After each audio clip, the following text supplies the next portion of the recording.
Also intrigued by our next guest. He's a mover and shaker. He's Commissioner of the National Hockey League. Yes. Gary Bettman joining us here on Tim and Sid. Mr. Commissioner, how you doing? I'm doing great, guys. Intriguing. I've never been called that before. Oh, stop it, Mr. Commissioner. For various reasons. Stop it. What is, Okay. I have to assume, Gary, your schedule these 3-4 days, whatever it is nuts. That would be a fair characterization. But it's great. There's a lot going on. We had a panel this morning for women in sports business, which was incredible. I think there were 400 people there. I just came from a legacy event where we, with the Kings, did some substantial renovations at the Crenshaw Family YMCA. And the list of events just keeps going on and on and on. And then occasionally, people like you want me to call in and chat, and I'm happy to do that too. Besides copious amounts of schmoozing, what does the Commissioner of the NHL most look forward to on a weekend like this? I really enjoy seeing the gathering of the NHL family, the players, the executives, and the fans, because it's really just about the celebration of our sport and everybody in it, which includes the fans. And to me, that's what makes this so special, because you know how competitive our season is, and we've gotten to the point where coaches are telling me every night is a virtual playoff game. So to be able to enjoy and be entertained and just have a good time with the game is unique and special. We were talking about the 100 best and the NHL's 100, and that obviously expands the family a little bit. Is it nice to have all the guys that are in town for that event in and around the family as well? It is. Watching them interact with each other. We had a cocktail reception for those guys who got into town last night, and just watching them together, telling stories. This whole experience for the players in the 100 or their family, I think in some respects was more emotional than a lot of them expected, because for many of them, certainly not the active players, it took them or their families back to a different place and time and made them think about things that perhaps they hadn't focused on in a while. And it also made them all, as was intended, feel special. Gary, obviously, you know, we're not going to find out who 101 was or 102 or 103, because that's not the point of this. The point is to celebrate. However, if you could just kind of peel back the curtain a little bit, how intense was the debate? How intense was the process to figure out and to have to cut some people at the last second? Well, the way it worked, and it was extraordinarily democratic. We had 58 people on a panel, all given materials which had lots and lots and lots and lots of players. You know, not 100, probably 200 or 300 players who either had won awards or Stanley Cups or in the Hall of Fame. And anybody could have written in anybody else they wanted. But the 58 people who were on that panel represented 1,800 years of NHL experience. And what they did is they all selected the players that they thought should be in the 100.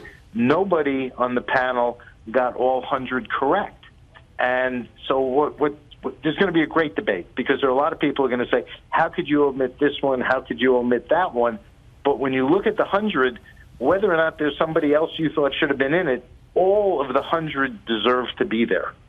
And 75 years of those 1,800 years of experience, Sid, belonged to John Shannon, but that's a story for another day. Give it that one, Timmy. All right, so let me ask you this. Are you happy currently with the format of the All-Star game and the 3-on-3 competition? Yeah, I think we really got to a good place last year in Nashville. I think the players like it. I think the fans like it.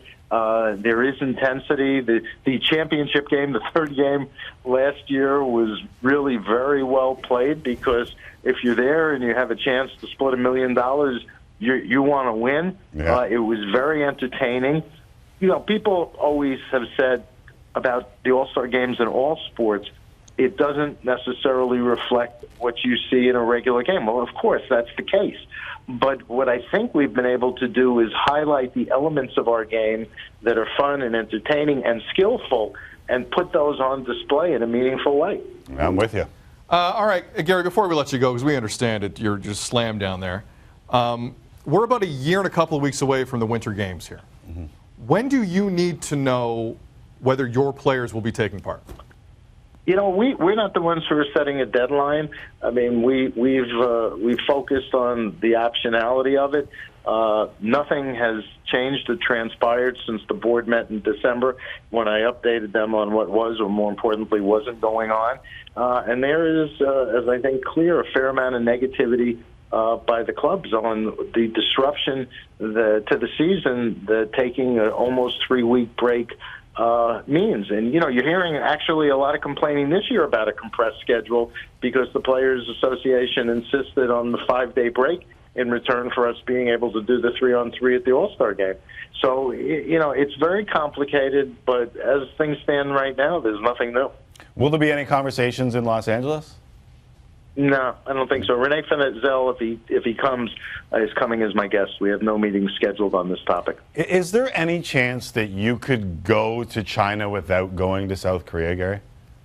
I think the answer to that is ambiguous because when I've asked Rene Finzel, who I think your listeners know runs the International Ice Hockey Federation, for many, many, many times he answered the question. He said, I don't know. And so I don't know the answer to the question. My guess is the world may change shape, particularly in terms of activities and marketplace and potential in China versus Korea. But again, we'll have to let it play out. I'm not sure what the answer is.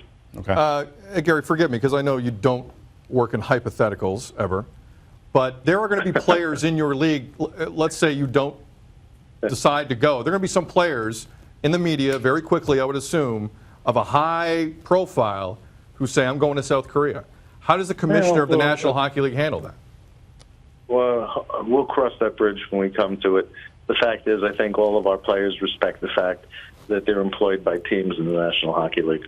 And get paid pretty well to do it. And a lot of them are in LA this weekend. Hey, we know it's a very busy time for you, so we appreciate you taking a little time out and calling in. Have a good weekend. Enjoy it. And we'll talk to you again soon. Thanks for having me, guys. Appreciate it. There is the Commissioner, Gary Bettman.